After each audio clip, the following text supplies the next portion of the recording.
And I brought a couple of charts along just to give you a little snapshot. By the way, who knows how many zeros are in a billion or in a trillion? Too many. Billion for all that. It's 12 of them. Think of it. Write it out sometime. A 1 with 12 zeros behind it. Well, we own $14 trillion. And just to put it into perspective, if you were going to pay off $1 trillion at $1 million a day, all right? Not bad pay, right? I'd take that. But if you were going to pay off that $1 trillion at $1 million a day, it'd be over 3,000 years for you to pay off that $1 trillion. All right? And that's what we're really facing.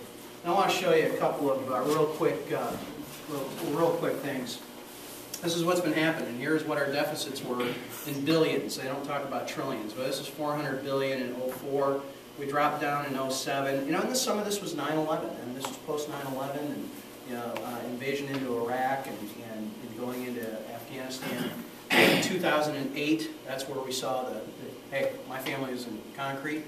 October of 2008, it was like literally somebody turning the spigot off. It was done. I mean, not a truck was moving. And that's where you saw the TARP funding and all the other things. Well, look at this. And this is where we're at in 2009. 1.4 trillion. 2010, we're at 1.5 trillion.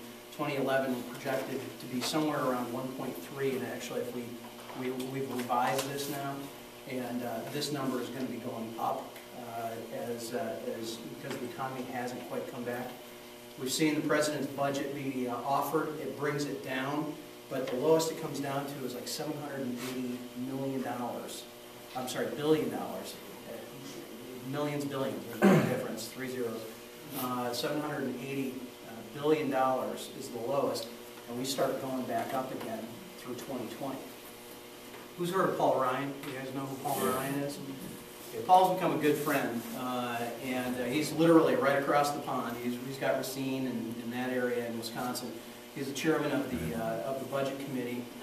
I was in a small briefing with him and a couple of other people, and my staff's always getting on me. You got to Twitter more. You got to make sure you're doing all this other stuff. Well, I started Twittering like crazy, and I got back to the office, and they said, "Well, wow, what happened to you? What was the deal?" And I said, quite honestly, I got scared. I got scared by what Paul was telling this group. And this was one of the. These are actually both of these are slides from that. These are slides. These are not ones that Paul made up or I made up. This is a CBO and OMB, Office of Management and Budget, and Congressional Budget Office. Those are official numbers. These are the same numbers. This is the debt. This is what we're looking at. Debt held by the public as a percentage of total GDP. Here we had World War II. We were a little over 100%. All right, a little more than what our total GDP as a country was being put into the war effort. Obviously, that dropped down, this historic trend.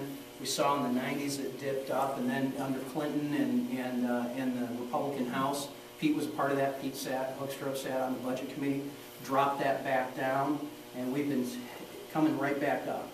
If we don't change, this is what we're looking at, this hockey stick right here. That is going to be the percentage of debt. And Paul had an interesting point. The CBO computers literally can't see beyond, I think it was 2037. In other words, they stopped calculating what we're going to be at because they can't imagine carrying that much debt and where our GDP is. So that has really become something that I feel is what we've got to attack. We've got to go after this because frankly, it's not just for us. It's for our kids. I've got 5 young kids, 13 down to 4.5. It's for my grandkids that I haven't even seen yet. If we don't take care of this, we're done. And who's heard of the pigs? You know what the pigs are? Portugal, Italy, Ireland, Greece, and Spain. What's happened there is they've literally inverted themselves. They owe more than what their total GDP is, and that's what's causing a lot of the problems in Europe right now. I'm determined not to let that happen here in the United States.